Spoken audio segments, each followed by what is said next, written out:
رادیوی پیام، صدای جدید در فضای اطلاعات. آغاز پخش برنامه‌ها از 8 فوریه. نصب ضمیمه نوی رادیو پیام در اپل و اندروید برای تلفن‌های همراه و لاب‌های الکترونی پلانشت و شما امکان می‌دهد که 24 ساعت تازه‌ترین و دقیق‌ترین خبرها، تحلیل‌های سیاسی، اقتصادی، اجتماعی، برنامه‌های دینی و فرهنگی، قصه‌های جالب و شنیدنی، گفتگوهای مستقیم با سیاستمداران، کارشناسان و ضیائیان را بشنوید.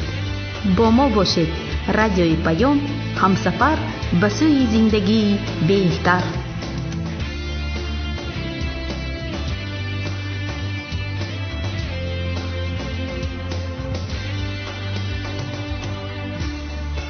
در تمام دنیا روی رسانه اینترنتی رادیو پیام .net